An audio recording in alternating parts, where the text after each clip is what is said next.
तो dear students, welcome back. आज हम डिस्कस करेंगे आज के लेक्चर में रोटेशनल स्पेक्ट्रा ऑफ या rotational spectrum of polyatomic molecule. Rotational spectra of polyatomic molecules. अभी तक रोटेशनल स्पेक्ट्रोस्कोपी में हमने डिस्कस किया था about diatomic molecule, rigid diatomic as well as non rigid diatomic molecule. तो यहाँ पे फिर हमारे पास पॉलीएटोमिक मीन्स यहाँ पे हमारे पास मोर देन क्या होगा, मोर देन 3 एटम्स होंगे हमारे मॉलिक्यूल में, 3 और मोर देन 3 एटम्स होंगे, इसीलिए हमने इसको polyatomic as a polyatomic molecule classify किया गया। ठीक है, अब ये जो पॉलीएटॉमिक मॉलिक्यूल है इसको हम क्लासिफाई कर सकते हैं या फर्दर डिवाइड कर सकते हैं इनटू 3 टाइप्स।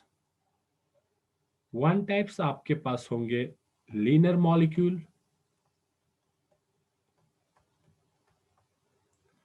सेकंड आपके पास होंगे symmetric top molecules,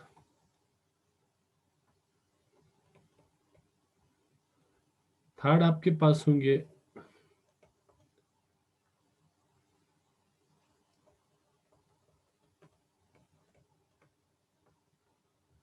symmetric top molecule,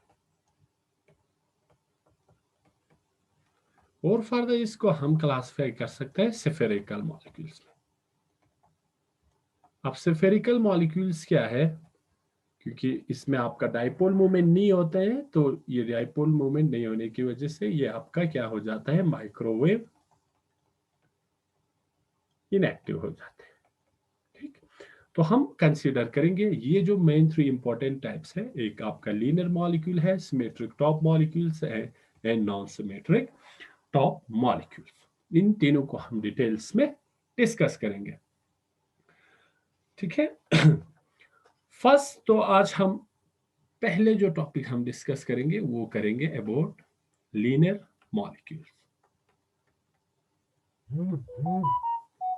linear molecules के बारे में हम डिस्कस करेंगे। Linear molecule means these are the molecules in which the atoms are arranged in a straight lines। ठीक, यहाँ पे क्या होता है, एटम्स जो है अरेंज होते हैं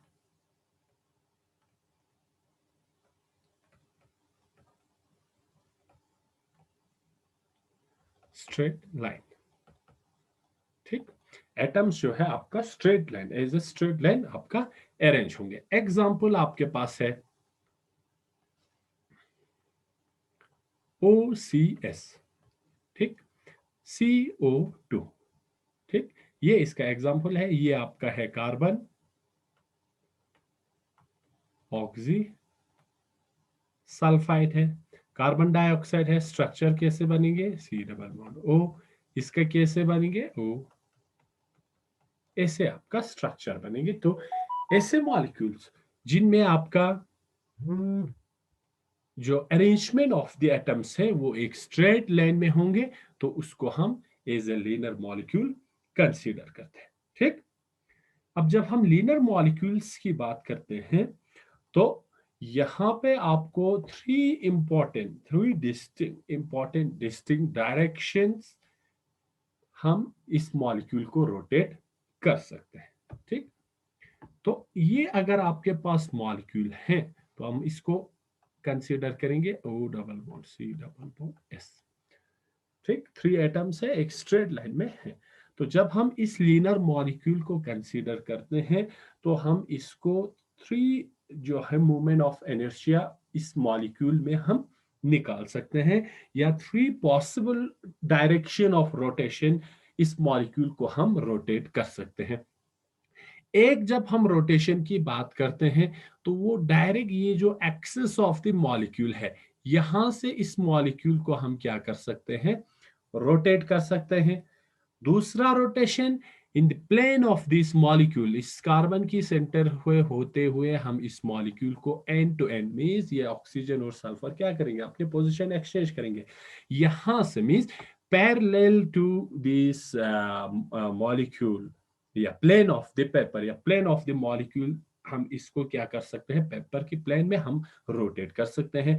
थर्ड, अब हमारे पास जो एक्सिस होंगे जहां से हम इस मॉलिक्यूल को रोटेट कर सकते हैं, वो है हमारे यहां से कार्बन की सेंटर से जाते हुए perpendicular to the plane of this molecule, हम इसको क्या कर सकते हैं, एंड टू एंड रोटेट कर सकते हैं। तो हमारे पास थ्री पॉसिबल या थ्री डिस्टिंक्ट डायरेक्शन है जहां से हम रोटेट कर सकते हैं। एक ये है about the bond axis, bond axis के थ्रू हम इस मॉलिक्यूल को रोटेट कर सकते हैं, जो कि यहां से होते हुए जा रहे हैं, इस पूरे तीनों एटम्स को कैरी करके हम इसको मॉलिक्यूल को रोटेट कर सकते हैं।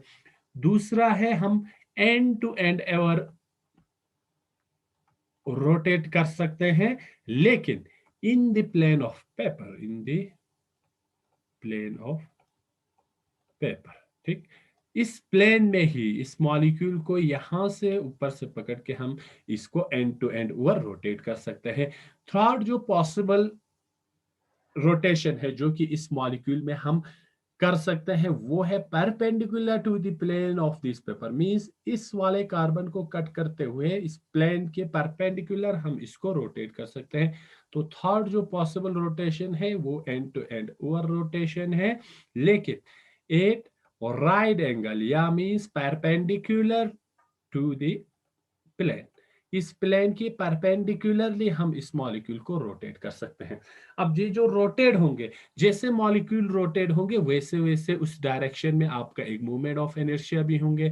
फॉर एग्जांपल इस अगर अलोंग द एक्सिस को हम आई ए कंसीडर करते हैं, इसको हम आई बी कंसीडर करेंगे, और परपेंडिकुलर वाले डायरेक्शन को आई सी मूवमेंट ऑफ इनर्शिया हम कंसीडर करते हैं। तो सिर्फ जो लीनर मॉलिक्यूल के लिए हमारे पास कंडीशन है कि लीनर मॉलिक्यूल के लिए आपका I A is equal to 0 and I B is equal to I C. ये इंपॉर्टेंट रिलेशन है जिसे आपको याद रखना है कि लीनियर मॉलिक्यूल में, क्योंकि जब हम एक्सिस के बॉन्ड एक्सिस के अलोंग इस मॉलिक्यूल को रोटेट करते हैं तो कोई भी एटम इस मॉलिक्यूल में अपना पोजीशन चेंज नहीं कर रहे हैं। मींस यहाँ पे आई ए के along means along this direction along the bond axis direction हमारे पास मूवमेंट ऑफ इनर्शिया 0 आ रहा है। तो यहाँ पे आई ए 0 है and I B is equal to I C. जो movement of inertia along these two direction, क्योंकि यहाँ पे जब आप इस डायरेक्शन से रोटेट करेंगे तो ये दो एटम एक्सचेंज करेंगे, कार्बन अपना पोजीशन चेंज नहीं करेंगे। बिल्कुल आप अगर आई सी के थ्रू या परपेंडिकुलर टू द प्लेन आप इसमें रोटेशन करते हैं तो ये दोनों अपने पोजीशन एक्सचेंज करेंगे, कार्बन पे कोई इफेक्ट नहीं होगा। तो जो मूवमेंट ऑफ इनर्शिया है वो इन दोनों की वजह से आएंगे। तो यहाँ पे I B is equal to I C but I A is equal to 0। तो ये कंडीशन आपको याद रखना है फॉर ए लीनियर मॉलिक्यूल जिसमें आपका दो movement of inertia along this two B and C axis are equal, but the movement of inertia along axis bond axis is equal to 0। ये आपको क्या है, यहाँ पे 0 मिल रहा है, ठीक है। तो ये था कि movement of inertia linear molecule के लिए कैसे चेंज होता है, ठीक। नाउ अगर हम यहाँ पे स्पेक्ट्रम की बात करते हैं, ठीक, स्पेक्ट्रम की जब हम बात करते हैं तो इसका स्पेक्ट्रम जो है रोटेशनल स्पेक्ट्रम बिल्कुल सिमिलर होता है एस, जैसे कि हमने डायएटॉमिक मॉलिक्यूल के लिए रोटेशनल स्पेक्ट्रम बनाया था। तो अगर हम यहाँ पे इसकी एनर्जी लेवल्स की बात करें कि एनर्जी लेवल या एनर्जी लेवल के लिए डेटा निकालने के लिए क्या फॉर्मूला होते हैं लीनर मॉलिक्यूल के लिए, तो इसका स्पेक्ट्रम जो है वो बिल्कुल सिंपल होगा। This linear molecule gives rise to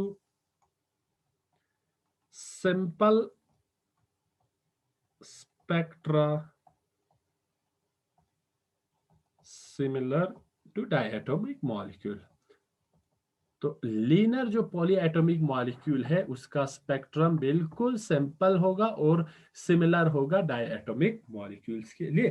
तो अगर हम यहाँ पे एनर्जी लेवल्स की बात करते हैं, फॉर्मूला फॉर एनर्जी लेवल्स, ये आपको ऐसा कुछ देता है गिवन बाय, जिसे हमने डायएटॉमिक मॉलिक्यूल्स के लिए देखा था, जो कि था आपका फॉर एग्जांपल EJ जूल्स में। अगर इसको हम चेंज करते हैं वेव नंबर की फॉर्म में, तो EJ upon HC is equal to BJ into J+1 minus DJ² J+1 का होल स्क्वायर, जो कि हमारे पास किसके लिए आया था, नॉन रिजिड डायएटॉमिक मॉलिक्यूल के लिए एनर्जी लेवल्स का फॉर्मूला आया था। बिल्कुल वही फॉर्मूला आपका लीनर पॉलीएटॉमिक मॉलिक्यूल्स के लिए भी होंगे। तो ये आपका एनर्जी का इक्वेशन है for linear polyatomic molecule, which is equal to EJ upon HC is equal to BJ into J+1 minus DJ² into J+1 का होल स्क्वायर। और ये जो D है ये क्या है, आपका सेंट्रीफ्यूगल डिस्टॉर्शन। सेंट्रीफ्यूगल डिस्टॉर्शन, ये सेंट्रीफ्यूगल डिस्टॉर्शन क्या चीज है कि जब आपका मॉलिक्यूल रोटेट होते हैं तो आपकी मॉलिक्यूल की बॉन्ड लेंथ में चेंज आ जाते हैं। तो वही मैग्नीट्यूड ये आपका सेंट्रीफ्यूगल डिस्टॉर्शन आपको दे देता है। ठीक है। और इसमें स्पेक्ट्रम में और एक इंपॉर्टेंट बात है कि स्पेक्ट्रम में जो सेपरेशन होगा, ठीक, सेपरेशन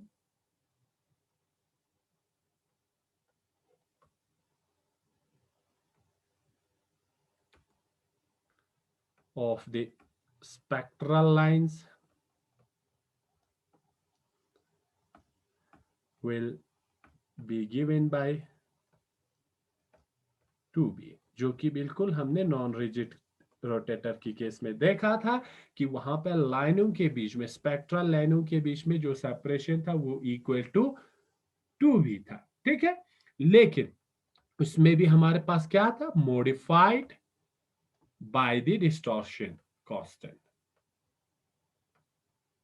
डिस्टॉर्शन कांस्टेंट मींस आपका सेंट्रीफ्यूगल डिस्टॉर्शन की वजह से जो थोड़ा चेंज आता था नॉन रिजिड और रिजिड के रिजिड और नॉन रिजिड डायएटॉमिक मॉलिक्यूल में, तो बिल्कुल नॉन रिजिड मॉलिक्यूल की तरह यहाँ पे भी स्पेक्ट्रल लाइंस होंगे जिसमें सेपरेशन होंगे between the lines is equal to 2b and little bit modified by the distortion constant.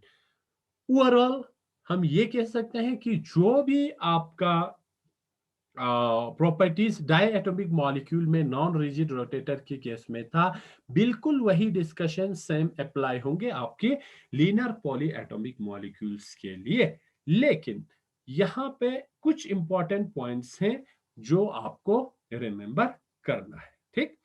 तो यहाँ पे हमें ये याद रखना है डिफरेंस क्या है फिर non rigid diatomic molecule and linear polyatomic molecule में। उनमें आपको ये याद रखना है सम इंपॉर्टेंट पॉइंट्स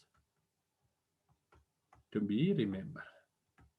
वो हम यहाँ पे देखेंगे कि क्या क्या डिफरेंस है non rigid diatomic molecule and आपका लीनर पॉलीएटॉमिक मॉलिक्यूल में। तो यहाँ पे सबसे पहला पॉइंट है कि जो मूवमेंट ऑफ इनर्शिया है, ठीक, the movement of inertia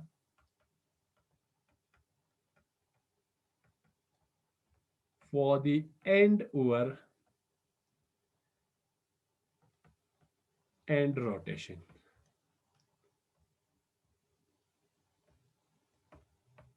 of a polyatomic molecule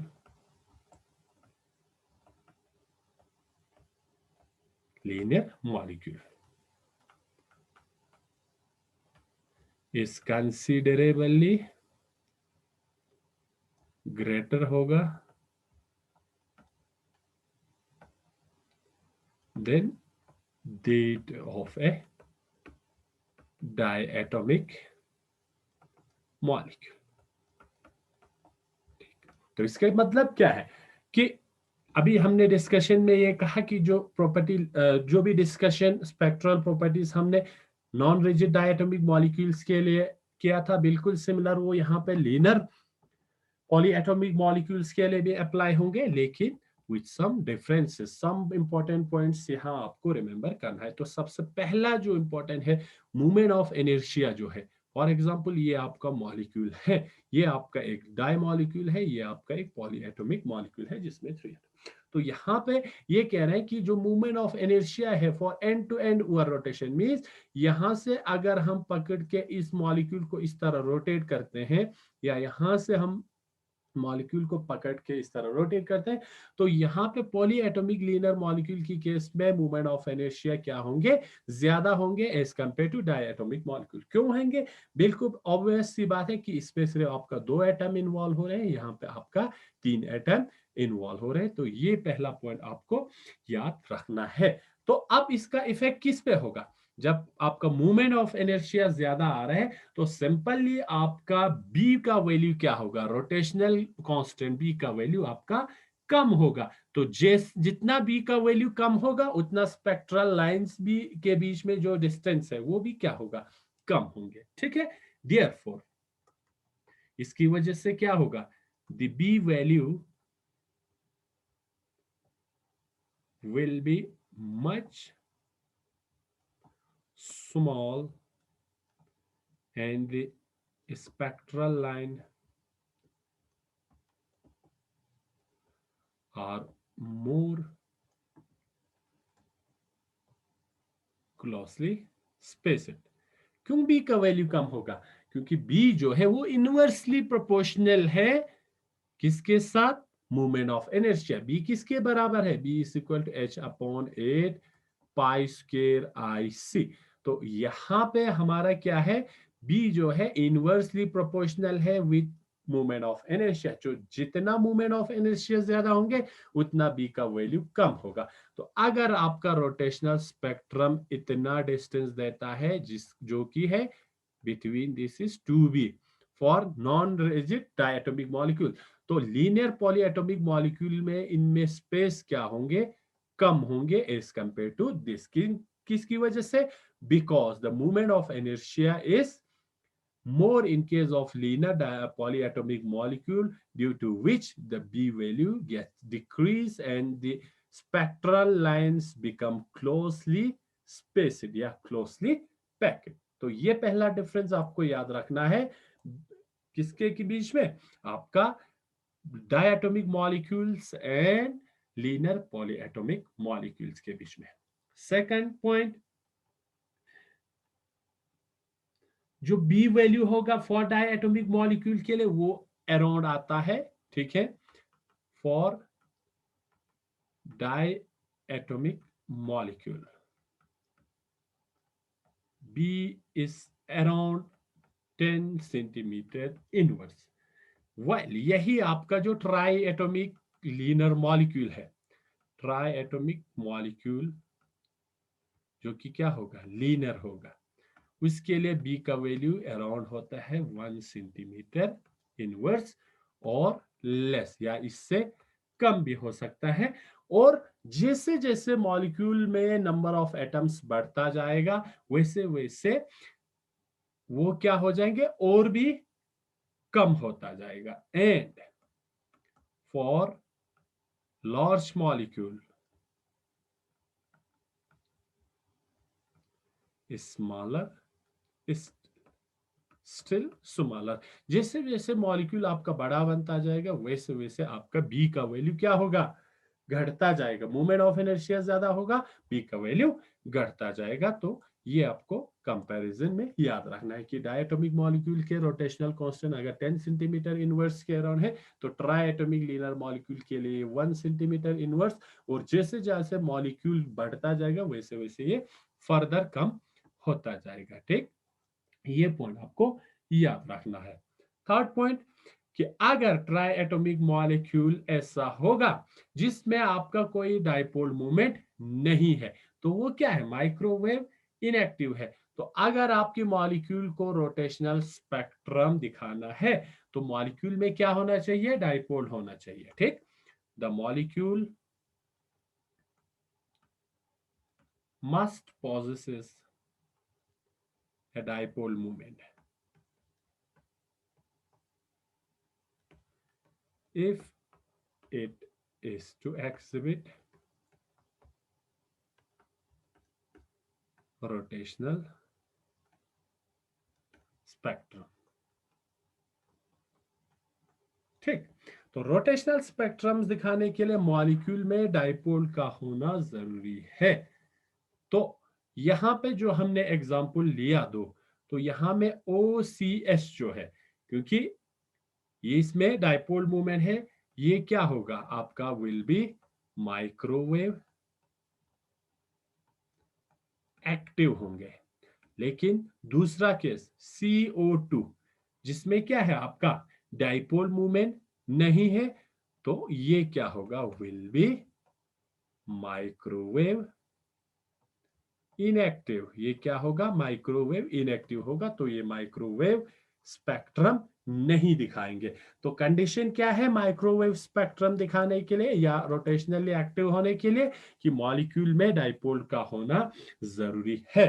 fourth point, तो अगर इस मॉलिक्यूल में हम आइसोटॉपिक सब्स्टिट्यूशन करते हैं, ये हमारा कार्बन डाइऑक्साइड है C+O, ठीक, तो इसका मास क्या है 16 12 16 है, ठीक, एटॉमिक मास। तो अगर इसमें हम आइसोटॉपिक सब्स्टिट्यूशन करते हैं, फॉर एग्जांपल इस वाले ऑक्सीजन को हम रिप्लेस करते हैं ऑक्सीजन 18 से, आइसोटॉप से सब्स्टिट्यूट करते हैं, तो क्या ये वाला कार्बन आपका माइक्रोवेव एक्टिव होंगे या नहीं होंगे। ठीक, तो यहां पे आइसोटॉपिक सब्स्टिट्यूशन से डाइपोल मूवमेंट पे कोई इफेक्ट नहीं पड़ता है। ठीक, इसी वजह से अगर आप आइसोटॉपिक सब्स्टिट्यूशन करते हैं, फिर भी आपका कार्बन डाइऑक्साइड माइक्रोवेव इनएक्टिव रहेगा, means isotopic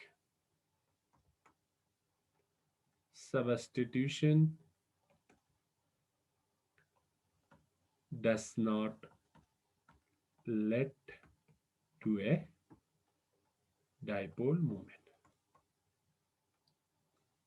Since this isotopic substituted carbon dioxide is also microwave inactive, ये फोर्थ पॉइंट है। नेक्स्ट एक इंपॉर्टेंट पॉइंट है जो आपको ध्यान में रखना है कि a non-cyclic polyatomic molecule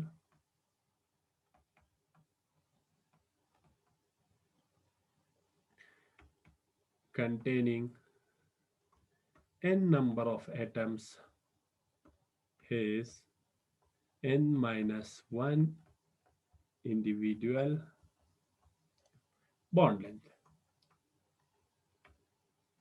तो अगर आपके मॉलिक्यूल में n नंबर ऑफ एटम्स होंगे तो n-1 number of bond lengths भी होंगे, टू बी डिटरमाइंड, जो कि हमें क्या होगा निकालना है, टू बी डिटरमाइंड, इतने बॉन्ड लेंथ को हमें निकालना होगा। तो यहाँ पे एग्जाम्पल जो हमने लिया था, for example in OCS carbon oxysulphide में हमारे पास कितने बॉन्ड डिस्टेंस निकालने होंगे, 2 बॉन्ड डिस्टेंस निकालने होंगे। ठीक है, देयर इज, एक तो आपका C और O के बीच में बॉन्ड डिस्टेंस निकालना होगा, जिससे हम फॉर एग्जांपल RCO लिखते हैं, एंड दूसरा आपको C और S के बीच में बॉन्ड डिस्टेंस निकालने होंगे, जिसको हम कंसीडर करते हैं RCS। ठीक है, तो n नंबर ऑफ एटम्स है 3 है, 3 - 1 2 बॉन्ड डिस्टेंस, तो इन दोनों की बीच के बॉन्ड डिस्टेंस को हमें निकालना होगा। लेकिन जब हम मूवमेंट ऑफ इनर्शिया की बात करते हैं, but there is only one moment of inertia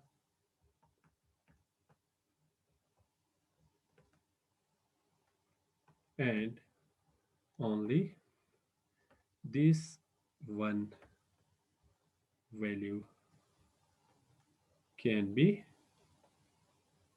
determined from the spectrum।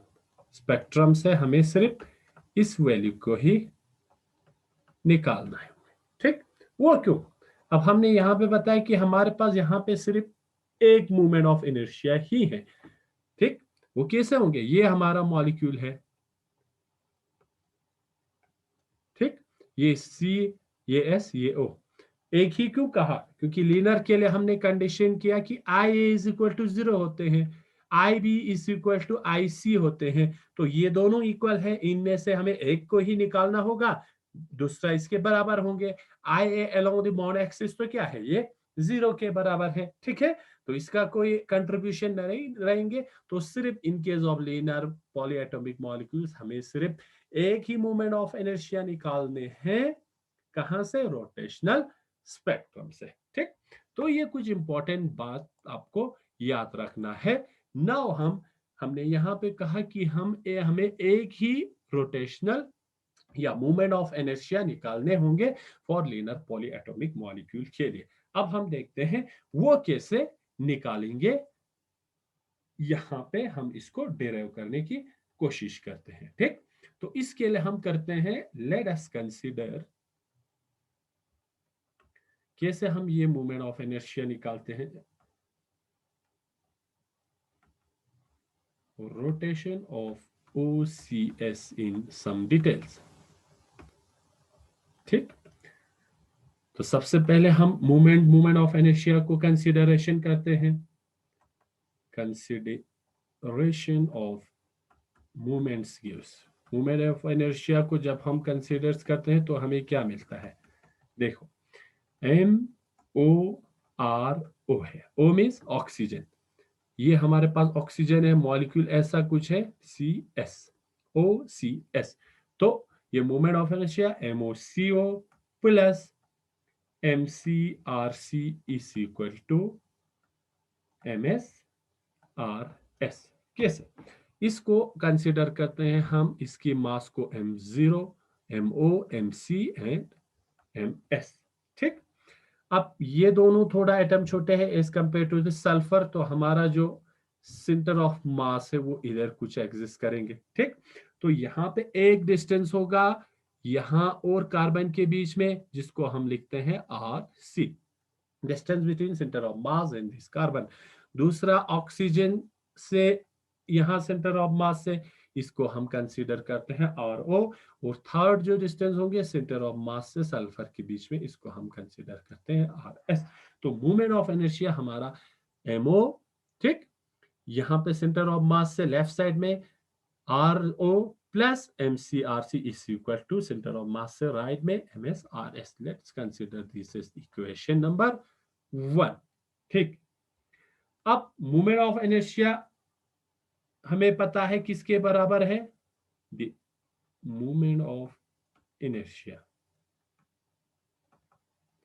is given by I is equal to mu r square means mr square m0, ठीक, ro, mo mass of oxygen and the distance of this oxygen from center of mass plus mc rc square plus ms rs square. ये हमारे पास movement of inertia के लिए equation है, इसको हम consider करते हैं equation number 2।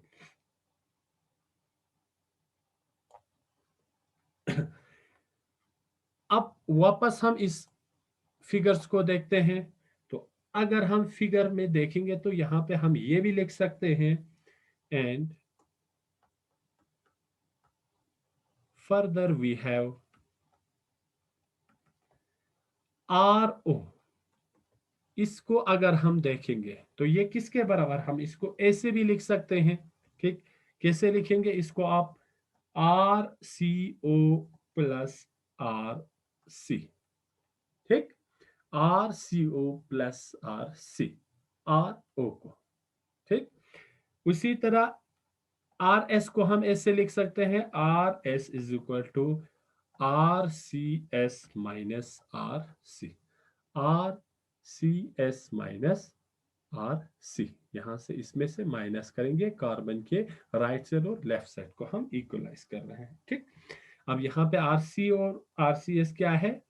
where RCO and RCS are the bond length of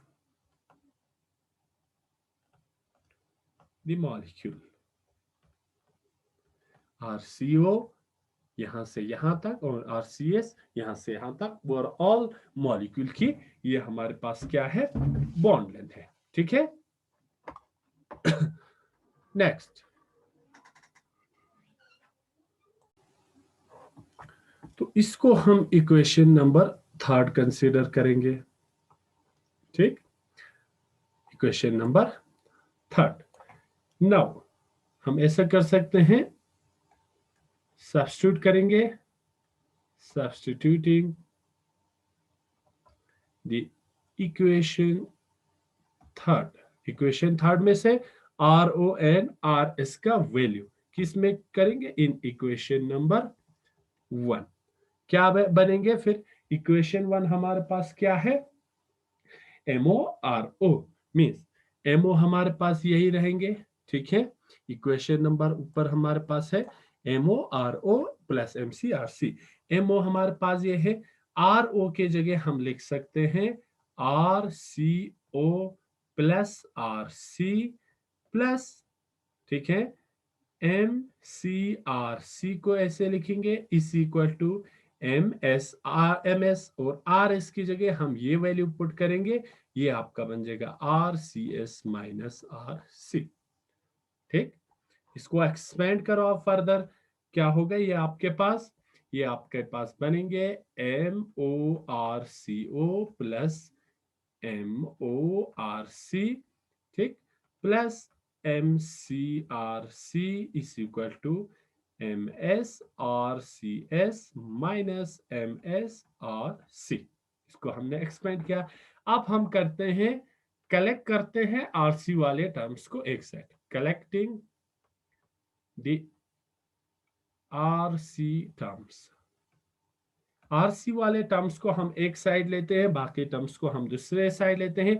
तो एक हमारे पास ये है MORC है, ठीक, यहां से प्लस MCRC है, यहां से हम इसको इधर लेते हैं, तो ये बनेंगे आपका plus MSRC is equal to, right side में हमें क्या रहेगा फिर, MSRCS, ये इधर जाएंगे तो माइनस MORCO। ठीक, कॉमन निकालते हैं, RC कॉमन निकालेंगे तो अंदर बचेगा MO, molar mass of oxygen, molar mass of carbon and molar mass of sulphur is equal to, यहाँ पे आपका रहेगा MSRCS माइनस MORCO। ठीक, अब ये जो मास है, ठीक, ये मास of oxygen, molar mass of carbon and molar mass of क्या है, आपका सल्फर है। इन तीनों को मिला के हम M से रिप्रेजेंट करते हैं। जब ये तीनों कंबाइन होंगे तो क्या होगा, overall molar mass of that molecule होंगे। तो इसको हम करते हैं MCRCM। ठीक, इस इक्वल टू हम ऐसे भी लिख सकते हैं MSRCS माइनस MORCO। ठीक, कोई प्रॉब्लम, यहां M क्या है, this MS is total mass है ऑफ द मॉलिक्यूल, मॉलिक्यूल की टोटल मास है ये, क्योंकि M mass of oxygen, mass of carbon and mass of sulphur, तीनों की मास को मिला के। और हम इस इक्वेशन को ऐसे भी लिख सकते हैं, यहां पे हम इसको RC की वैल्यू निकाल सकते हैं, यहां से MSRCS minus MORCO divided by M। ठीक, कोई प्रॉब्लम, ऐसे हम लिख सकते हैं बिल्कुल। हमने RC की वैल्यू निकाला, M डिनोमिनेटर में चले जाएंगे, ये आपके पास फिर एक इक्वेशन, इसको हम रखेंगे इक्वेशन नंबर 4। ठीक, अब हम करेंगे, सब्स्टिट्यूट करते हैं, चलो देखते हैं। Now now substituting the value from equation number 3 है इन इक्वेशन नंबर 2। बिल्कुल, इक्वेशन नंबर 3 में जो हमारे पास RON RS का वैल्यू है, उसको हम पुट करेंगे इक्वेशन नंबर 2। इक्वेशन नंबर 2 हमारे पास क्या है, मूवमेंट ऑफ इनर्शिया है, जो कि है हमारे पास I इज इक्वल टू, एक तो है हमारे पास MORO स्क्वायर, इसको हम लिखते हैं MORO की जगह RCO प्लस क्या है हमारे पास RC का whole square plus MCRC square. इसको हम ऐसे ही लिखेंगे MCRC का square. M is mass of carbon, R is radius of या distance of carbon plus third है हमारे पास MS आर MS और इसकी जगह है RS स्क्वायर। इसकी जगह हम लिखेंगे RCS माइनस RC का होल स्क्वायर। ठीक, इसको अगर आप एक्सपेंड करेंगे तो ऐसा कुछ आपको मिलेगा A प्लस बी का होल स्क्वायर। इसको जब आप एक्सपेंड करेंगे तो ऐसा कुछ मिलेंगे A स्क्वायर RCO का square plus RC square plus 2AB means 2RCO RC। ठीक, बिल्कुल इसको एक्सपेंड करो RC square plus MS mass of sulphur, इसको एक्सपेंड करो RC, ये A minus B whole square type बन जाएंगे square plus RC square minus 2AB 2RCS और B है आपका RC। ठीक, इसको आप फर्दर जब सब इसको सिंप्लीफाई करेंगे तो आपको क्या मिलेगा, सिंप्लीफाई करो इसको, मल्टीप्लाई हो जाएंगे सबसे MO से, तो ये आपका ऐसा कुछ बन जाएंगे MORCO square plus MORC square plus twice RCO ठीक, MCRC स्क्वायर बिल्कुल इसी तरह MS से मल्टीप्लाई हो जाएंगे MSRCS square plus MSRC square minus twice RCS। ठीक, अब यहाँ पे जितने भी RC वाले टर्म्स हैं इनको हम एक जगह ले लेते हैं और RC कॉमन निकालते हैं। ये आपका MORC स्क्वायर है, MCRC स्क्वायर है, MSRC स्क्वायर है। तो यहाँ से हम कॉमन निकालते हैं, क्या कॉमन निकालेंगे, यहाँ से RC स्क्वायर कॉमन निकालेंगे तो अंदर बच जाएंगे MO प्लस RC निकालेंगे तो ये मास ऑफ कार्बन बच जाएंगे और मास ऑफ सल्फर बच जाएंगे एक जगह प्लस यहां से हम कॉमन निकाल सकते हैं ट्वाइस RC। ठीक, इन दोनों में से एक यहाँ पे ये वाला है तो टर्म 2AB वाला और यहाँ पे ये वाला है, इन दोनों में से हम 2 और RC कॉमन निकालते हैं। जब कॉमन निकालेंगे अंदर क्या बच जाएगा RCO MO, इसमें से प्लस माइनस यहाँ से RCS रहेंगे। ठीक है, RC कॉमन निकालना है तो MS ये बच जाएंगे। इसके साथ साथ आपका और बच रहा है MORCO square plus MSRCS square. ठीक, यहां तक आ गया आपका पूरा इक्वेशन।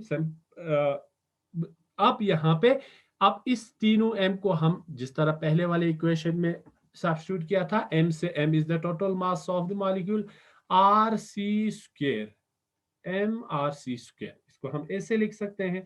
बाकियों को बिल्कुल इसी तरह लिखेंगे 2RC RCOMO minus RCS MS plus MORCO square plus MSRCS square.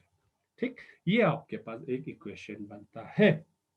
अब जो RC का वैल्यू हमने इक्वेशन नंबर 4 में निकाला था उसको हम इसमें सब्स्टिट्यूट करते हैं। ये वाला RC का जो इक्वेशन नंबर 4 है इसको हमें सब्स्टिट्यूट करना है इस वाले इक्वेशन में। इसको हम इक्वेशन नंबर 5 मानते हैं। नाउ हम लिख सकते हैं, now substituting the value of RC from equation number 4 to equation this 5।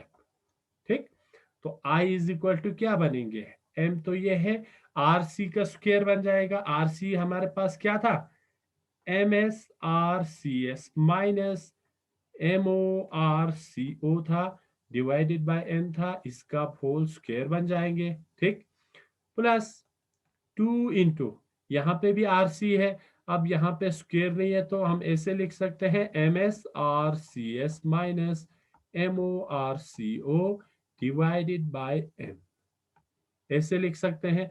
बाकी ये RCOMO रहेंगे माइनस RCSMS लिखेंगे, प्लस जो बचता है वो MORCO square plus MSRCS square, ये हमारे पास बिल्कुल इसी तरह रहेगा, ठीक।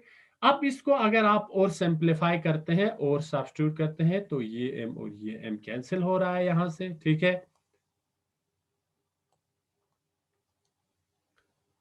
तो अगर आप इसको फर्दर सिंप्लीफाई करते हैं तो आपके पास एक इक्वेशन आते हैं, ठीक है। आफ्टर इसको आप कर लेंगे, ये सिंपल है, स्क्वायर को हटाना है, इसको रीअरेंज करना है, तो आफ्टर रीअरेंजिंग वी गेट, हमें ऐसा मिलता है I इज इक्वल टू, ठीक है, MORCO स्क्वायर, ये वाला दो बिल्कुल इसमें कोई चेंज नहीं आ रहा है, प्लस MSRCS का स्क्वायर, और यहां पे हमें बचता है minus MORCO minus MSRCS whole square divided by m, ठीक। और ये है आपका जो हमने पहले बताया था कि इन केस ऑफ लीनियर मॉलिक्यूल हमें एक ही मूवमेंट ऑफ इनर्शिया कैलकुलेट करने की जरूरत है, और वो वाला मूवमेंट ऑफ इनर्शिया आप इस वाले इक्वेशन से निकाल सकते हैं, क्योंकि IA is equal to 0 and IB is equal to IC, तो बी में से आप दोनों में से कोई एक अगर आप कैलकुलेट करते हैं तो आपका वही मूवमेंट ऑफ inertia होंगे, ठीक। तो this equation 6 will give the moment of inertia for a polyatomic, कौन से मॉलिक्यूल, लीनियर मॉलिक्यूल।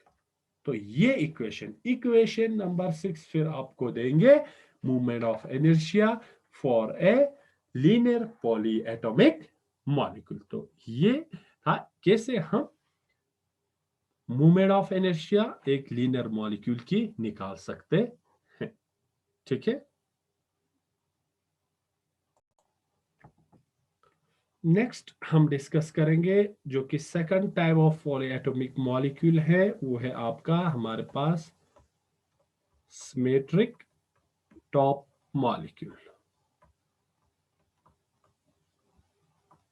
ठीक है, सिमेट्रिक टॉप मॉलिक्यूल, और इसमें हम rotational spectra of symmetric top molecule discuss करेंगे।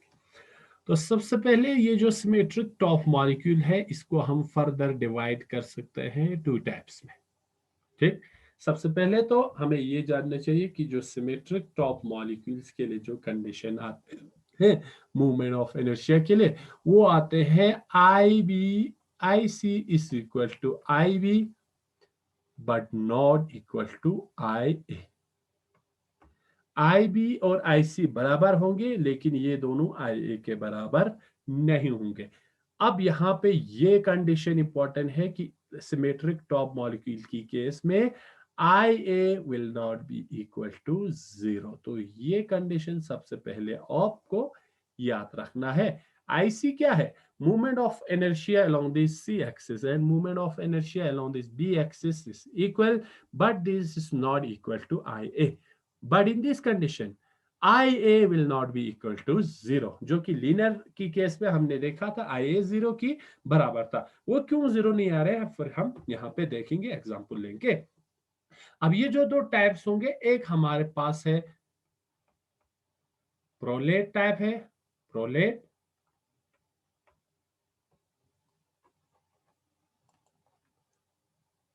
Symmetric top, top molecule and दूसरा है हमारे पास oblate type symmetric top molecule. ठीक है, ये दो टाइप है सिमेट्रिक टॉप मॉलिक्यूल के। इसमें एग्जांपल देखें तो हमारे पास CH3 Cl है, CH3F है, CH3Cn है, NH3 है। ये कुछ एग्जांपल है prolate type symmetric top molecule. बिल्कुल इसी तरह ऑप्लेट में हम कुछ देखें तो BCl3, BF3, या हमारे पास बेंजीन है C6H6 है। ये सब ऑप्लेट टाइप सिमेट्रिक टॉप मॉलिक्यूल। ठीक है, अब ये जो सिमेट्रिक टॉप मॉलिक्यूल ये सिमेट्रिक है या नहीं, इसको हम ग्रुप थ्योरी के थ्रू भी, एक्सिस ऑफ रोटेशन के थ्रू भी हम आइडेंटिफाई कर सकते हैं। तो अगर किसी मॉलिक्यूल में आपके पास CN और SN एक्सिस प्रेजेंट होंगे, लेकिन कंडीशन है जो N है वो ग्रेटर देन 3 होना चाहिए। ठीक, अगर आप सिमेट्रिक के थ्रू मॉलिक्यूल को आइडेंटिफाई करने की कोशिश करें कि ये सिमेट्रिक टॉप मॉलिक्यूल है या नहीं, तो अगर आपके मॉलिक्यूल में CN एक्सिस या और SN एक्सिस प्रेजेंट है और N ग्रेटर देन 3 है, तो आप ये पता लगा सकते हैं कि ये सिमेट्रिक टॉप मॉलिक्यूल है। ठीक, अब इसी सिमेट्री के थ्रू आप प्रोलेट और ऑब्लेट भी निकाल सकते हैं। तो अगर आपके मॉलिक्यूल में CN एक्सिस या SN एक्सिस प्रेजेंट हैं, लेकिन अगर molecule, if molecule is non planar, अगर आपका मॉलिक्यूल प्लेनर नहीं है तो वो prolate type symmetric top molecule है। और अगर आपका मॉलिक्यूल इज प्लेनर, अगर आपका मॉलिक्यूल प्लेनर है, जैसे कि BCl3 क्या है, प्लेनर है, BF3 क्या है, प्लेनर है, C6H6 क्या है, प्लेनर है, तो ऐसे मॉलिक्यूल आपका ऑब्लेट सिमेट्रिक टॉप मॉलिक्यूल होते हैं। ठीक, तो आप अगर मॉलिक्यूल को पता करना है तो सबसे पहले आप CN और SN देखेंगे, लेकिन जो प्रिंसिपल एक्सेस है वो ग्रेटर देन 3 होना चाहिए। इनमें है या नहीं वो हम देखेंगे। तो इसमें हम एक एग्जांपल देखेंगे। यहाँ पे आप CH3Cl का स्ट्रक्चर बनाओ, जो कि ऐसा कुछ होते हैं। ClH आपके पास 3 है, इस तरह इसका स्ट्रक्चर बनेंगे। तो जब आप इसमें देखेंगे, यहां से प्रिंसिपल एक्सिस अप्लाई करते हैं, ये 3 हाइड्रोजन अपना पोजीशन चेंज कर रहे हैं, तो इसमें आपका C3 एक्सिस है, means N is equal to 3 है। ठीक, N इज ग्रेटर देन और इक्वल टू 3। यहाँ पे हम ये भी साइन लगा सकते हैं। तो यहाँ पे हम ये मॉलिक्यूल लगा सकते हैं कि ये सिमेट्रिक टॉप है। नेक्स्ट, सिमेट्रिक टॉप तो है, लेकिन हम ये देखेंगे ये प्रोलेट है या ऑब्लेट है। लेकिन जब हम इसकी सिमेट्री में देखेंगे ये प्लेनर है या नॉन प्लेनर है, तो ये नॉन प्लेनर है। तो this type of molecule which belongs to prolate symmetric. बिल्कुल यहाँ पे हम एक स्ट्रक्चर बनाते हैं BCl3 का। ये आपका Cl, ये आपका Cl, ये आपका Cl, ये प्लेनर है। यहां से आप एक्सिस डालेंगे, 3 कार्बन मींस C3 है, प्लस ये प्लेनर है, means these are oblate type of doublet symmetric top molecule. ठीक, अब हमने बताया कि सिमेट्रिक टॉप के लिए कंडीशन ये है कि IC is equal to IB but not equal to IA, लेकिन IA is not equal to 0। अब यहां पे हमारे पास क्या है, 3 हमारे पास, 2 हमारे पास मूवमेंट ऑफ इनर्शिया होना चाहिए। ठीक, 2 कितने होंगे, मूवमेंट ऑफ इनर्शिया होंगे। अब प्रोलेट के लिए कंडीशन जो है वो यहाँ पे आपका IC होंगे इज इक्वल टू IB होंगे, and this is greater than IA। In case of prolate आपका IC और IB इक्वल होंगे, लेकिन IA जो है इन दोनों से छोटे होंगे। उसी तरह ऑब्लेट की केस में IC is equal to IB, but this is less than IA. So moment of inertia along this A axis is greater than this 2 axis along and B on C. Now we have seen that यहाँ पे अब हमारे पास 2 quantum number होना चाहिए है। ठीक है, now in this case we required 2 quantum number. दो क्वांटम नंबर चाहिए। दो क्यों चाहिए?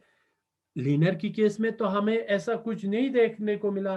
तो लीनियर की केस में हमारे कंडीशन क्या था? I B is equal to I C and I A is equal to zero. तो ये तो जीरो है, इसका कोई कंट्रीब्यूशन नहीं है, तो इसका कोई आपको क्वांटम नंबर जरूरत नहीं है।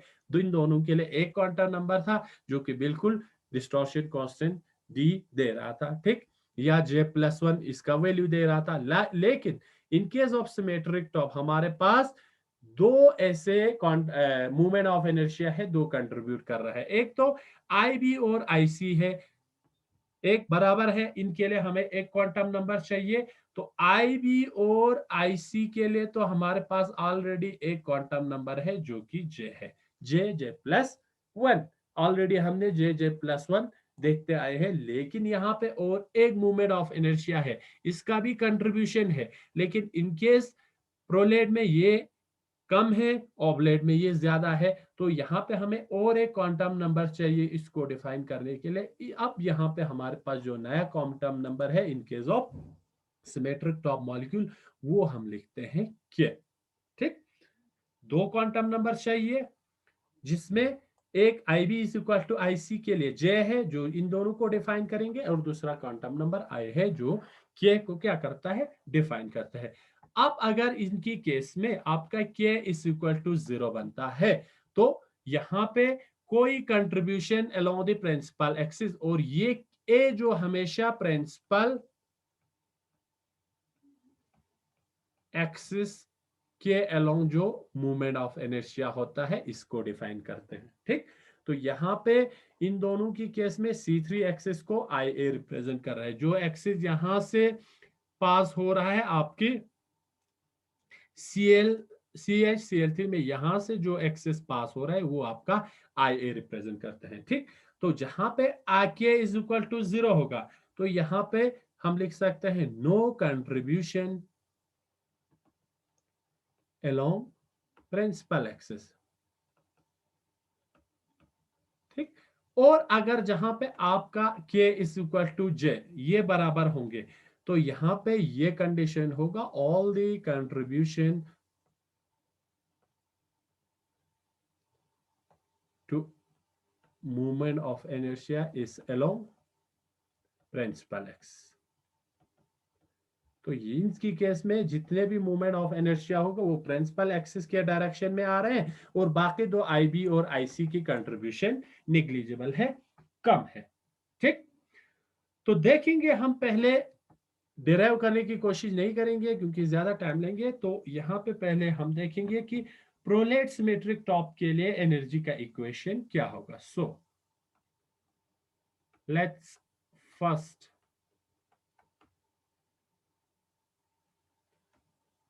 टेक द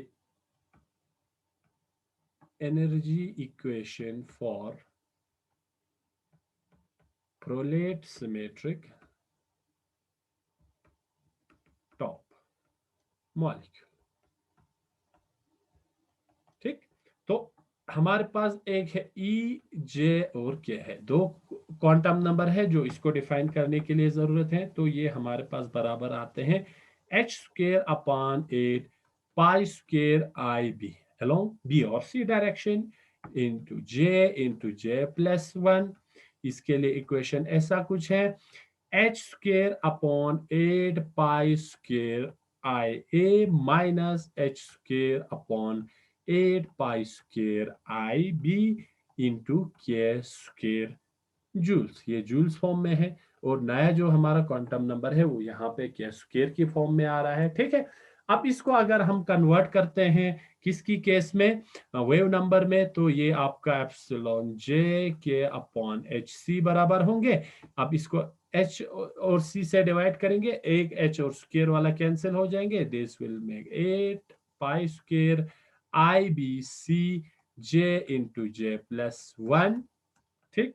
तो यहाँ पे भी आपका h/8 pi square I A C minus h² 8 pi square I B C के स्क्वेयर। अब ये आपका आता है सेंटीमीटर इनवर्स में, और हमें पता है ये जो h² है और 8 पाई स्क्वेयर आई सी बराबर होता है B J into J plus one, ठीक, प्लस अब यहाँ पे ए है अलोंग ए जो ए एक्सिस के थ्रू, तो ये आपका ए बन जाएंगे, माइनस ये ऑलरेडी बी है, बी, तो यहाँ पे स्क्वायर हमारा कैंसिल हो जाएंगे, यहाँ पे स्क्वायर और क्या है स्क्वायर सेंटीमीटर वर्स। तो ये आपका आपके पास एक इंपॉर्टेंट इक्वेशन आया है for prolate type symmetric top molecule. ये इक्वेशन आपको याद रखना है। नेक्स्ट हम देखेंगे for oblate symmetric top molecule, इसके लिए क्या है, क्या इक्वेशन है, ठीक। तो इसके लिए बिल्कुल इसी तरह E J is equal to B J into J plus one plus C minus B के स्क्वायर, ठीक। यहाँ पे ए जो है वो बराबर आता है H upon eight pi square I A C, B हमारे पास ये बराबर है H upon eight pi square I B C, और सी हमारे पास बराबर है H upon eight pi square I C C, ठीक। ये हमारे पास oblate type symmetric top molecules के एनर्जी के लिए इक्वेशन है। जे क्या है यहाँ पे, जे आपका है total angular momentum of the molecule, molecule की टोटल ऑर्बिटल या एंगुलर मोमेंटम है। और क्या क्या है, क्या हमारे पास है angular momentum about the molecule symmetry axis, symmetry means principal axis के थ्रू है, ठीक। तो ये है हमारे पास सिमेट्रिक टॉप मॉलिक्यूल के लिए। नेक्स्ट सिमेट्रिक टॉप मॉलिक्यूल के अब यहाँ पे हमारे पास दो क्वांटम नंबर आया है, एक क्वांटम नंबर हमारे पास जे है, दूसरा क्वांटम नंबर हमारे पास के है, ठीक। अब ये जे और के का वैल्यू क्या होगा उस पर हम थोड़ा ध्यान देते हैं। वैल्यूज ऑफ जे एंड के, दोनों क्वांटम नंबर का वैल्यू क्या होगा, तो यहाँ पे जे का कोई भी इंटीजर हो सकता है, 0 1 2 3 4 5 एंड डेश डेश डेश। के का वैल्यू जो होगा वो होता है 0 से लेके plus minus one plus minus two से लेके प्लस माइनस छ तक। अब यहाँ पे हमने देखा कि यहाँ पे के जो है वो हमने लिखा प्रिंसिपल एक्सिस के थ्रू क्या है, मोमेंट ऑफ इनर्शिया या एंगुलर मोमेंटम है। जे है टोटल एंगुलर मोमेंटम। अब ये जो के है वो कभी भी ग्रेटर देन जे नहीं हो सकता है, ठीक। इसीलिए इसका वैल्यू प्लस से लेके माइनस तक जे तक ही रह रहा है और जे से बड़ा नहीं होगा, क्योंकि जे क्या है टोटल एंगुलर मोमेंटम है, के क्या है जो एक्सिस के थ्रू प्रिंसिपल एक्सिस के थ्रू मूवमेंट और एंगुलर मोमेंटम है, ठीक। तो के का वैल्यू कभी भी जे से बड़ा नहीं होगा, ठीक। तो इन जनरल हम कह सकते हैं कि K can take the value from K is equal to J, J minus one, J minus two, dash J से लेके जीरो से होते हुए माइनस जे माइनस वन से लेके माइनस जे तक, प्लस जे से माइनस जे तक के का वैल्यू वेरी हो सकता है। दैट इज टोटल ऑफ कितना ले सकता है 2j प्लस वन वैल्यू। तो इससे ज्यादा नहीं हो सकता के का वैल्यू, जितना ज्यादा लेंगे तो 2j प्लस वन लेंगे, ठीक। तो for a given value of j के will be 2j plus one, तो j का जितना भी वैल्यू होगा के का वैल्यू होगा 2j प्लस वन का वैल्यू होंगे, ठीक है। तो यहाँ पे हमारे पास जो के का वैल्यू होगा वो बराबर होंगे 2j प्लस वन के। तो हम लिख सकते हैं यहाँ पे for a given value of j, k can have 2j+1 value, इतना हमारे पास के जो नया जो क्वांटम नंबर था उसका वैल्यू आ सकता है।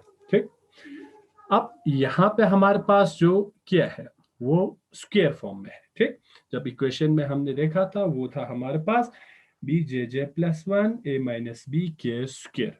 ठीक, के स्क्वायर की वजह से जितने भी लेवल्स, एनर्जी लेवल्स होंगे, ठीक, all the energy levels with के ग्रेटर देन 0, और क्योंकि जे का के का वैल्यू हमने कहा वेरी हो सकते हैं प्लस जे से माइनस जे तक, तो अगर के का वैल्यू, एनर्जी लेवल का वैल्यू जहां पे के का वैल्यू ग्रेटर देन 0 होंगे तो वो सारे एनर्जी लेवल्स आपको डबल डिजेनरेट मिलेंगे। ठीक है,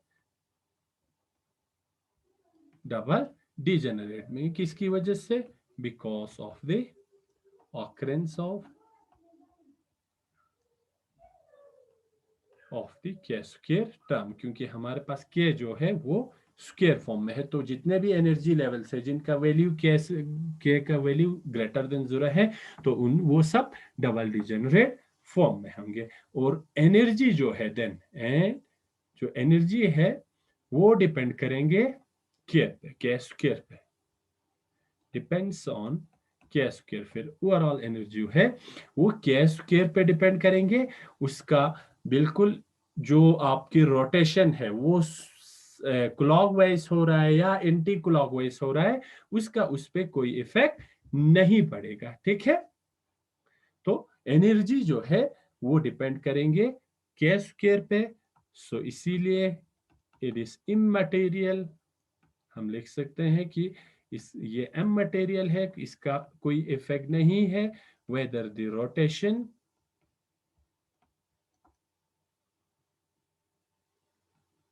इज क्लॉकवाइज और एंटी क्लॉकवाइज। ठीक है, तो क्लॉकवाइज होगा या एंटी क्लॉकवाइज होगा, क्योंकि जो आपका वैल्यू है, एनर्जी का वैल्यू के स्क्वायर पे डिपेंड कर रहा है, तो आपका एनर्जी है वो बिल्कुल बराबर रहेंगे दोनों साइड में। ठीक, तो ये था कि हम कैसे एनर्जी इक्वेशंस और जे और के का वैल्यू को डिफाइन कर सकता है। नेक्स्ट इंपॉर्टेंट जो टर्म है इसमें वो हमारे पास सिलेक्शन रूल है। क्या है? Selection rule.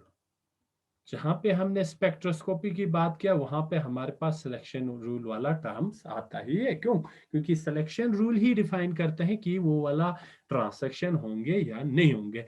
तो यहाँ पे इसके लिए जो सिलेक्शन रूल है सिमेट्रिक टॉप मॉलिक्यूल के लिए वो है delta J is equal to +-1 and delta K is equal to 0। तो ये सिलेक्शन रूल्स आपको याद रखना है कि जे में जो चेंज आना है वो +-1 से आना है, के में कोई चेंज नहीं आना चाहिए। ठीक, टॉप मॉलिक्यूल के लिए, सिमेट्रिक टॉप मॉलिक्यूल के लिए।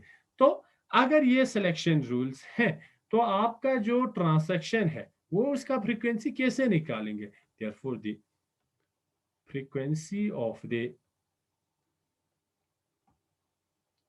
ट्रांसैक्शंस आर गिवन बाय, कि ट्रांसैक्शन का एनर्जी हम कैसे निकाल सकते हैं जब आपका मॉलिक्यूल J1 से J+1 या J0 से J+1 में चले जाएंगे, तो वो कौन सा सिलेक्शन रूल्स आपको डिफाइन करेंगे कि वो वाला पर्टिकुलर ट्रांसैक्शन होंगे या नहीं होंगे। तो इसके लिए हम ये इक्वेशन ऐसे लिख सकते हैं कि एप्सिलॉन J+1 के higher energy level to epsilon J के, यहां से इसमें जाने के लिए सिलेक्शन रूल होगा। वो कैसे? J+1 के लिए हम लिख सकते हैं bj+1 इंटू J+2, क्योंकि J+1 ऐड होंगे, प्लस a माइनस बी के स्क्वायर है।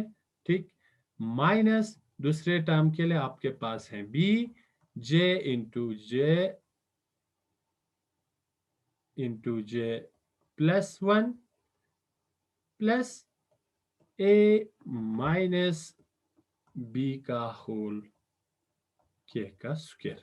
तो ये पहला वाला टर्म है, ये दूसरा है। ठीक है, ये EJ+1 के लिए है या EJ के लिए है।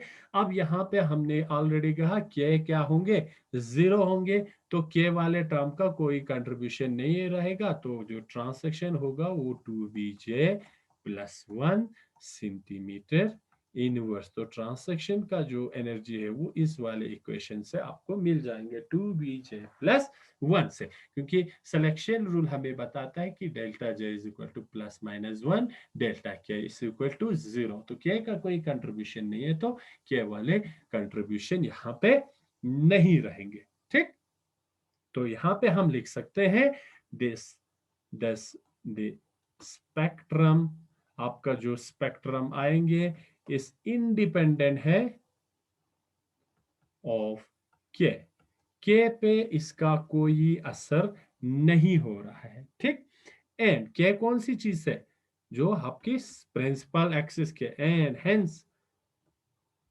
Rotation change about the symmetry axis या principal axis do not give rise to a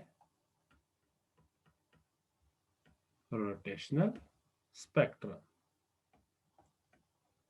तो जो प्रिंसिपल एक्सिस के थ्रू जो रोटेशन होंगे, क्योंकि जे का इस पे कोई डिपेंडेंट नहीं है, तो प्रिंसिपल एक्सिस के थ्रू जब रोटेशन पे कोई चेंज आता है तो उस पे स्पेक्ट्रम का कोई इफेक्ट नहीं पड़ेगा। ठीक है, तो यहाँ पे अब के क्यों 0 है, फिर यहाँ पे क्वेश्चन ये भी आ सकता है कि क्यों 0 है। ठीक, जैसे कि डाइपोल मूवमेंट है एक सिमेट्रिक टॉप मॉलिक्यूल की, और प्रिंसिपल एक्सिस के अलोंग जब मॉलिक्यूल रोटेट होंगे तो वहां पे कोई चेंज नहीं होगा।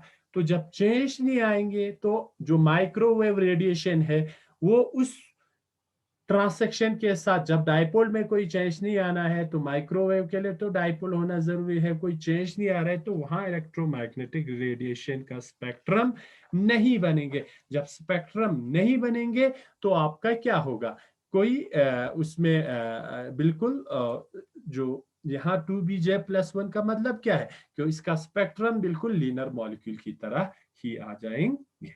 ठीक, ठीक, अब देखेंगे एनर्जी लेवल्स पे क्या इफेक्ट पड़ता है। Energy levels of prolate and oblate symmetric top molecule. अब एनर्जी लेवल्स पे क्या इफेक्ट पड़ेंगे, एनर्जी लेवल्स पे क्यों इफेक्ट पड़ना चाहिए, क्योंकि एक में हमने देखा था जो प्रिंसिपल एक्सिस के थ्रू मूवमेंट ऑफ इनर्शिया है आई ए, वो less than I B is equal to I C है, दूसरे में आपका I A is greater than है। तो जब हम प्रोलेट मॉलिक्यूल की बात करते हैं इसमें हमारे पास I B is equal to I C greater than I A है, लेकिन जब हम ऑब्लेट की बात करते हैं ऑब्लेट में आपका आई B is equal to I C है, आई लेस देन आई है। अब ये जो मूवमेंट ऑफ इनर्शिया है वो इनवर्सली प्रोपोर्शनल है किसके साथ, बी के साथ। ठीक है, and we know that B is inversely proportional to movement of inertia. ठीक, यहाँ पे भी inversely proportional to movement of inertia है। तो यहाँ पे क्योंकि अब यहाँ पे क्या है, I A is less than I B is equal to I C, तो इसके अलोंग यहाँ पे आपका बी का वैल्यू क्या होगा, लेस देन ए हो जाएंगे। लेकिन इसकी केस में क्योंकि आई ए बड़ा है तो इनवर्सली यहाँ बी वाले साइड का मूवमेंट ऑफ इनर्शिया बढ़ जाएंगे। ठीक है, तो अब जो हमारे पास एनर्जी का इक्वेशन है वो कैसा था, बी जे इंटू J+1, ठीक, प्लस ए माइनस बी के स्क्वायर था इसके लिए, और इसमें हमारे पास क्या था। अब यहां पे क्योंकि आपका क्या है ए वाले टर्म्स बड़ा है, ए वाले टर्म्स जब बड़े होंगे तो ये ए का वैल्यू बढ़ता जाएगा, वो ए का वैल्यू बढ़ने से ये पॉजिटिव वैल्यू है ओवरऑल बढ़ता जाएगा, तो आपका एनर्जी लेवल थोड़ा ज्यादा हो जाएगा। फॉर एग्जांपल ये आपका 0 है। ठीक, ये आपका B J into J plus one वाला एनर्जी लेवल है। तो प्रोलेट की केस में आपका एनर्जी लेवल थोड़ा सा बढ़ जाएगा इतना, तो ये आपका एनर्जी लेवल 1 है। ठीक। दूसरे केस में अब यहां पे क्या है, बी बड़ा है ऑब्लेट की केस में, अब बी बड़े होंगे तो ये वाला बी नेगेटिव है, नेगेटिव वैल्यू बढ़ता जाएगा तो ये कम होंगे, कम होंगे। तो अगर ये आपका एक्चुअल एनर्जी लेवल है, ये 0 है, ये B J into J plus 1 वाला एनर्जी लेवल है। अब ये बी नेगेटिव में जा रहा है तो यहाँ पे आप एनर्जी लेवल इसका थोड़ा ऑब्लेट की केस में कम हो जाएंगे। ठीक। ये पॉजिटिव की वजह से इसका एनर्जी बढ़ जाता है, ये नेगेटिव की वजह से इसका वैल्यू घट जाता है। ठीक। तो ये था पूरा सिमेट्रिक टॉप मॉलिक्यूल्स के बारे में और इनकी equation for energy and energy levels के बारे में। ठीक। नेक्स्ट जो हमारे पास टाइप है वो हमने कहा एसिमेट्रिक टॉप मॉलिक्यूल है। ठीक। Asymmetric top molecules, asymmetric top molecules के लिए कंडीशन पता है कि जो मैक्सिमम मॉलिक्यूल्स है वो इस कैटेगरी को बिलोंग करता है, और इसके लिए कंडीशन है I A is not equal to I B is not equal to I C. इसमें मूवमेंट ऑफ इनर्शिया तीनों डायरेक्शन में क्या है, डिफरेंट है। इसीलिए most of the molecules belongs to this category, belongs to this category। Asymmetric top molecules की category में molecules इसको बिलोंग करते हैं। अब इसमें आपका I A I B I सी क्या है, तीनों अलग है। अब जब तीनों अलग होंगे, इसका आपका स्पेक्ट्रा भी उतना क्या होगा, इसमें आपका स्पेक्ट्रा या उसका जो रोटेशन है वो सब क्या होंगे, डिफिकल्ट होंगे, उतना आसानी से आप इसकी स्पेक्ट्रा को एनालाइज नहीं कर पाएंगे। ठीक। तो यहां पे ये भी एक टर्म है, क्योंकि तीनों क्या है, अलग है। दस द डिजेनरेसी प्लस माइनस के लिए जो कि एग्जिस्ट कर रहा था, which exist for the symmetric top molecule is broken in general. तो यहाँ पे जो डिजेनरेसी था सिमेट्रिक टॉप के केस में, वो यहाँ पे एग्जिस्ट नहीं करता, वो ब्रेक हो गया है। इसीलिए इसका स्पेक्ट्रा भी ठीक है क्या होगा, डिफिकल्ट होंगे एनालाइज करने के लिए। The spectra of asymmetric rotations is very complex and it is difficult to derive the equation for energy levels. तो उतना आसानी से जिस तरह हमने लीनियर और सिमेट्रिक टॉप के लिए एनर्जी लेवल्स के लिए इक्वेशन निकाले थे, वो अब हम इतना आसानी से इसके लिए एसिमेट्रिक टॉप्स के लिए निकाल नहीं सकते हैं। ऑल्दो लोगों ने exact data asymmetric top molecules के लिए भी कैलकुलेट किए हुए हैं, लेकिन वो इतना आसानी से निकाल नहीं सकते। ठीक है। तो ये था हमारा सिमेट्रिक, एसिमेट्रिक और लीनर पॉलीएटॉमिक मॉलिक्यूल्स के बारे में। Thank you.